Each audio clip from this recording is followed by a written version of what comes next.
નમસ્કાર મિત્રો, આપ સૌનું હાર્દિક સ્વાગત છે તમારી પોતાની યુટ્યુબ ચેનલ ગુજ્જુ દક્ષા પટેલમાં। તો આજના આ ખાસ વિડીયોમાં અમે લઈને આવ્યા છીએ સોનલ બીચના પવિત્ર અને આનંદમય મહોત્સવની ઝલક।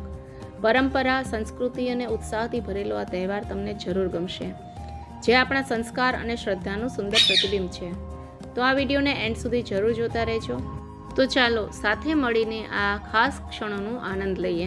આહા, કેટલું અદ્ભુત દ્રશ્ય છે! આકાશમાં, હવામાં ધજા લહેરાઈ રહી છે અને એ દ્રશ્ય આંખોને અને મનને ખૂબ જ સરસ લાગે છે। મા સોનલના મંદિરે આજે અદ્ભુત ભક્તિભર્યું વાતાવરણ જોવા મળી રહ્યું છે।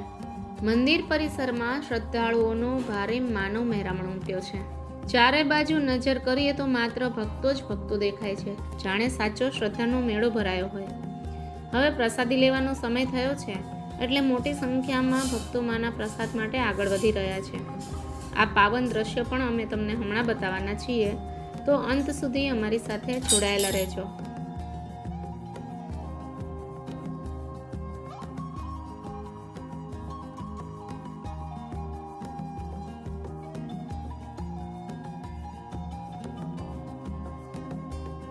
માને ધરવા માટે ભક્તો અહીંયા શ્રીફળ પણ વધેરે છે।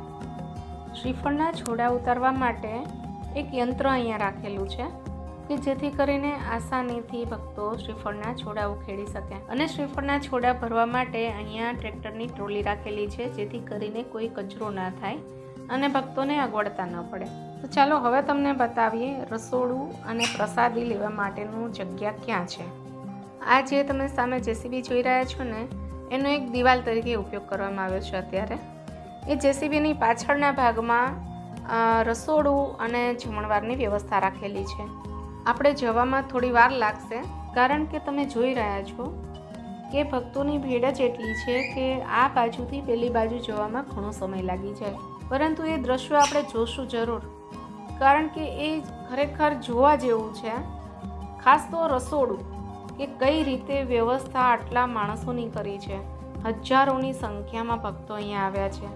તો શ્રદ્ધાળુઓના માટે ભોજન પ્રસાદની વ્યવસ્થા પણ કરેલી છે અહીંયા આગળ, કે આપણે જોવું છે ત્યાં કે કઈ રીતે રસોડાની વ્યવસ્થા રાખેલી છે અને ભોજન પ્રસાદ પણ કઈ રીતે બને છે। તો અમારી સાથે જોડાયેલા રહેજો। તો ચાલો આપણે પણ ત્યાં જવાની કોશિશ કરીએ છીએ। મિત્રો, જો આપણે માત્ર 50 માણસોને સાચવવાની વાત કરીએ ને, તો પણ કેટલી મોટી વ્યવસ્થા ઊભી કરવી પડે છે। અને અહીં તો હજારોની સંખ્યામાં હજારો લોકો એક સાથે ભેગા થયા છે। તો વિચારો કે વ્યવસ્થા કેટલી વિશાળ હશે।